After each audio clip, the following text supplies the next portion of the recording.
cuando mi tío Ricardo vio al chofer entrar en la sala de juntas. Palideció tanto que el abogado le preguntó si necesitaba un médico de él, que siempre se reía diciendo Ana es débil, no entiende de nada. Ahora temblaba, porque Ricardo estaba a 10 segundos de hacerme firmar papeles falsos que le robarían el 100% de la herencia de mi padre, alegando que yo era inestable, pero lo que él no sabía es que Jorge, el chofer, no solo trajo la verdad, trajo los audios de la cámara de seguridad del auto. Pero dejen que les cuente cómo llegué a esa sala. Con la mano temblando, lista para firmar mi propia ruina, mi papá era mi mundo. No era solo un padre, era mi mejor amigo. Construyó un imperio de logística desde cero, con sudor y honestidad, y yo era su única heredera. Mi madre falleció cuando yo era joven, así que éramos solo nosotros dos contra el mundo.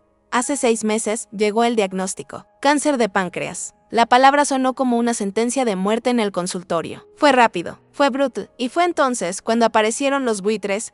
Mi tío Ricardo, hermano de mi padre, y su esposa, Sofía, vivían en otra ciudad y, en 20 años, podía contar con los dedos las veces que los vi. Nunca llamaban en Navidad. Nunca, pero cuando supieron de la enfermedad, se mudaron a nuestra casa. Para ayudar, dijeron, para cuidarte a ti y a tu padre, querida. Sofía, con su perfume caro que parecía impregnar toda la casa, despidió a la enfermera privada de mi papá. Yo misma lo cuido, dijo, con una sonrisa que no llegaba a sus ojos. Ricardo empezó a frecuentar la oficina de mi papá, solo para mantener las cosas funcionando. Ana, tú necesitas enfocarte en tu padre. Yo estaba tan rota, tan enfocada en aprovechar los últimos días con mi papá, que no vi el veneno esparcirse. El único empleado al que no pudieron alejar fue a Jorge. Jorge era el chofer de mi padre desde hacía más de 20 años. Era más que un empleado, era una fortaleza silenciosa. Llevó a mi padre a todas las reuniones, me recogió de la escuela y escuchó todos los secretos y sueños de mi padre dentro de ese auto. Mi papá confiaba en él más que en su propio hermano. Si alguna vez sentiste que la lealtad a veces viene de donde menos la esperas, dale me gusta a este video y suscríbete al canal, porque vas a entender exactamente lo que pasó.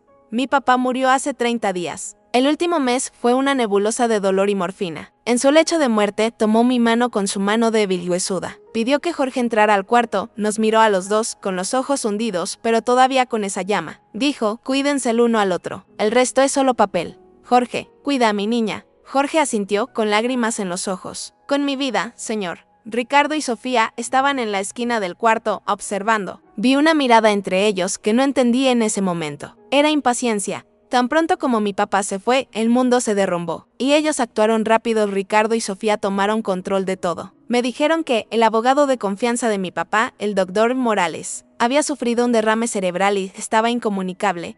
No te preocupes, querida, dijo Ricardo, traje un abogado excelente para que se encargue de todo. Al mismo tiempo, Sofía empezó a cuidar de mi salud. Estás muy afectada, Ana.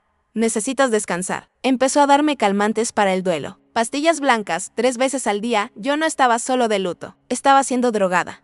Mi mente se nubló. Me sentía confundida, lenta, como si caminara bajo el agua. Lloraba durante horas y luego dormía por días. Decían que yo estaba demasiado inestable para manejar el inventario. Emocionalmente incapaz. La primera señal clara que ignoré fue cuando Ricardo me presentó el Nuevo Testamento. Fue una semana antes de esa fatídica reunión. Me llamó a la oficina de mi papá. Se sentó en la silla de mi papá. La arrogancia era tan densa que sofocaba. Ana, dijo, con una falsa voz de lástima. Tu padre, en su último momento de lucidez, se dio cuenta de que no estarías en condiciones de manejar el imperio. Él hizo una modificación en el testamento. Me mostró el papel, un documento que apenas podía enfocar. Decía que el 100% del control de las empresas pasaba a Ricardo como protector. Yo recibiría una mesada de protección hasta que estuviera mentalmente sana.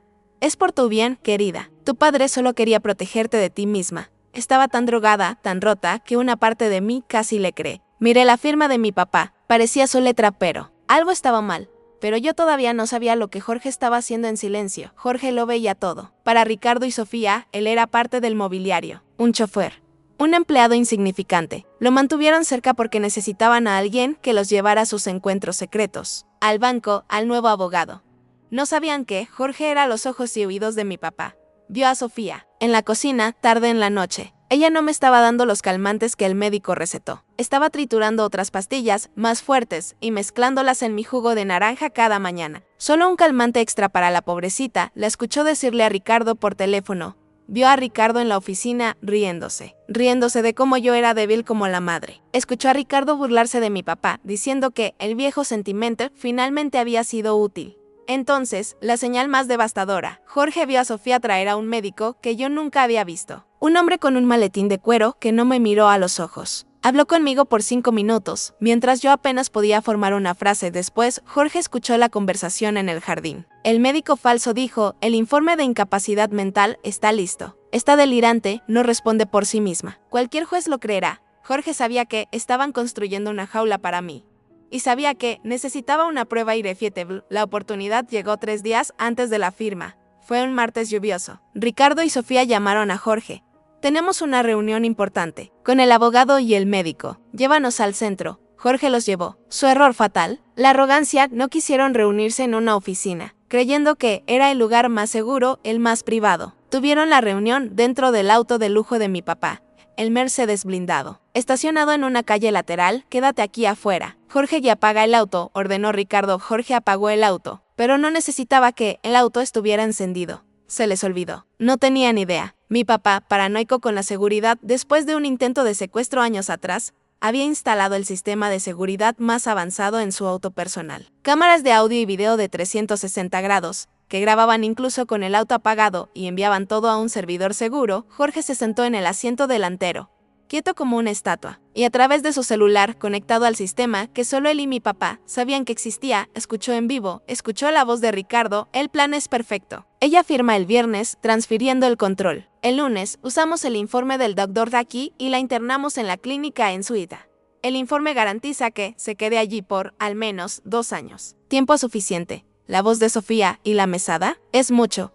La voz del abogado falso, no se preocupe. Una vez que sea declarada incapaz, la mesada es administrada por ustedes. El dinero nunca sale de su cuenta. Sonrieron, los tres, dentro del auto del hombre por el que fingían estar de luto. Jorge no se movió, no respiró. Sintió el odio subir, frío y controlado. Tenía 2 opciones. Primera, quedarse callado. La semana anterior, Ricardo le había ofrecido un retiro generoso de $100,000 para que desapareciera después de que todo estuviera resuelto. Segunda, honrar al hombre que pagó la universidad de sus 2 hijos. El hombre que se sentaba con él en la cocina, no en el comedor. El hombre que, 20 años atrás, le dio un empleo cuando nadie más lo hacía. Jorge tomó su decisión. Pasó esa noche copiando los archivos de audio y video del servidor. La conversación entera. Los rostros del médico falso y del abogado falso. El plan de Suiza. Todo. Hizo 3 copias en pendrives. Una la guardó en su bolsillo. La segunda la escondió en una caja de seguridad en el banco. La tercera la envió por mensajería urgente con instrucciones claras a una dirección segura, la oficina del doctor Morales. El abogado verdadero de mi papá. Jorge lo había llamado. El doctor Morales no tuvo ningún derrame. Estaba perfectamente saludable. Ricardo y Sofía simplemente lo amenazaron y lo bloquearon, diciendo que estaba despedido. Jorge y el doctor Morales prepararon la trampa. Llega el día de la firma. Viernes, la gran sala de juntas en la empresa de mi papá. Me sentía como una marioneta. Sofía me vistió, me maquilló como si fuera una muñeca rota. Las pastillas de la mañana habían sido fuertes. El mundo daba vueltas. Ricardo y Sofía me miraban con esa falsa lástima. El abogado falso, con su traje caro, y el médico falso, como testigo de mi salud mental, estaban allí. El abogado falso deslizó los papeles sobre la mesa de caoba. Firma aquí, Ana. Y todo este dolor de cabeza se acaba. Tu tío se encargará de todo. Ricardo sonreía. Había ganado. Tomé la pluma. Una Montblanc pesada, de oro. Era de mi papá. La ironía era enfermiza, mi mano temblaba. Miré la línea punteada. Solo quería que el dolor parara. Solo quería que el mundo dejara de girar. La pluma tocó el papel. Faltaban 10 segundos para que mi vida terminara. Y fue cuando la puerta de la sala de juntas se abrió. Jorge entró, calmo. De uniforme. Ricardo se levantó de un salto, con el rostro rojo de furia. ¿Qué haces aquí? Esto es una reunión privada. Seguridad, saquen a este hombre de aquí. Jorge ignoró a Ricardo. Me miró directamente a mí. Esa mirada me dio una fuerza que no había sentido en meses. Dijo, Doña Ana, su padre no firmaría esto. Luego, se giró hacia Ricardo. Doctor Ricardo, usted no va a firmar. Tengo los audios. Sofía soltó una carcajada, aguda y fea. ¿Audios? Eres un chofer idiota. No tienes nada. Sal de aquí o llamaré a la policía por invasión. No necesita llamar, doña Sofía. Ya están en camino. Jorge, con la calma de un santo, sacó el celular de su bolsillo y apretó play. La voz de Ricardo llenó la sala silenciosa. Su voz, nítida, así que ella firma, la internamos en la clínica en Suiza. El informe del doctor aquí garantiza. La sala se congeló. El rostro de Ricardo pasó de rojo a blanco. El abogado falso empezó a sudar. Sofía dejó de reír ese sonido. El sonido de su voz, clara y cruel, cortó la niebla de los medicamentos como un rayo. Sentí la adrenalina pura tomar mi cuerpo. Miré a Sofía, miré a Ricardo, y por primera vez no vi familia. Vi monstruos. Bajé la pluma.